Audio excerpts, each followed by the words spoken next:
අද ඔයා මාත් එක්ක යන්න එනවද නැද්ද? අපි තව ටිකක් විසලින්මනේ යන්නේ. තාම මොනවද විශ්වාසද? මාත් තුනක් ලව් කරලා මාව විශ්වාස නැද්ද? විශ්වාසයක් නැතිකම නෙවෙයි අයියේ. හැමදේටම කියලා කාලයක් තියෙනවානේ.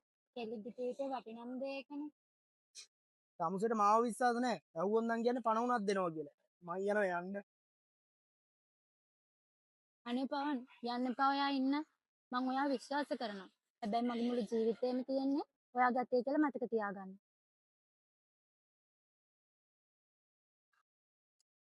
මොකද බං? ඊයර කී එක්කන් ගියාද? උඹලා දන්නවනේ බං මං ගැන. ඕවා පුරුදු වෙන්න කරන වැඩ නෙවෙයි බං.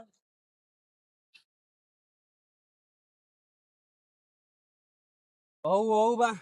අපි නොදන්නව නෙවෙයිනේ උඹ ගැන. ඒත් එහෙම ගන්න එක වැරදි බං. කවුරුනත් ඒත් දෙල්ලින්නේ බං. පිස්සු දෙයක් උඹට? ඒ කිව්වා මං බලෙන් උස්සන් ගියේ නෑනේ. ඒකත් දැනගන්න ඕන ඔබ. අනික ඕවා කරගන්න අපිට පිස්සු දෙයක් ඕන. බලු වැඩ කරන්න එපා බං. උඹ ඔය විශ්වාස කරලා බං ඒක එහෙම කරන්න නැත්නම් ඔක් ඇත්ත වැඩ. උඹේ කතාව හරිවා. කෙල්ල රවට්ටන්න එපා පවනා. ඒක වැඩක් නෑ යකෝ මට.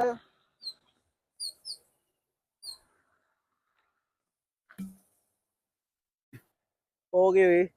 ගෙදර උන්ට බොරු කරලා එනවා වගේ තමයි බං. දවසක මටත් ඇරලා යන්නේ. ඒ වගේ උන්ට මං කැමති නෑ බං.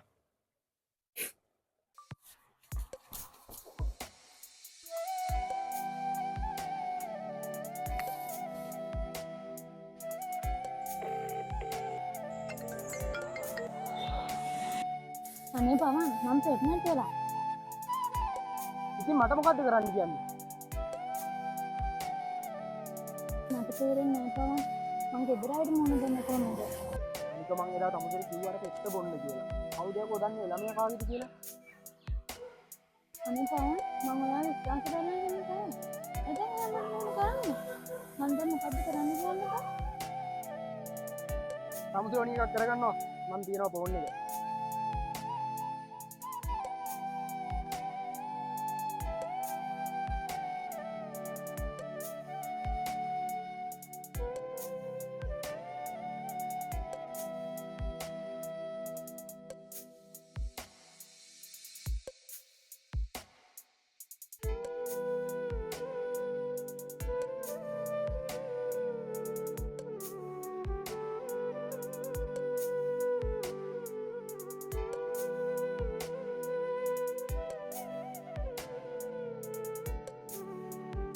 ආදරණීය අම්මේ මම ඔයාලගේ හිණ බොඳ කරා. මට මෙහෙම තීරණයක් ගන්න වුණාට මම දහස් වාරයක් ඔයාලගෙන් සමාව ඉල්ලනවා. ඔයාලා කියන දේ අහන්න නැතුව මම ගොඩක් ලොකු වැරද්දක් කළේ අම්මේ. මට සමාව වෙන්න මගේ රත්තරන් අම්මේ.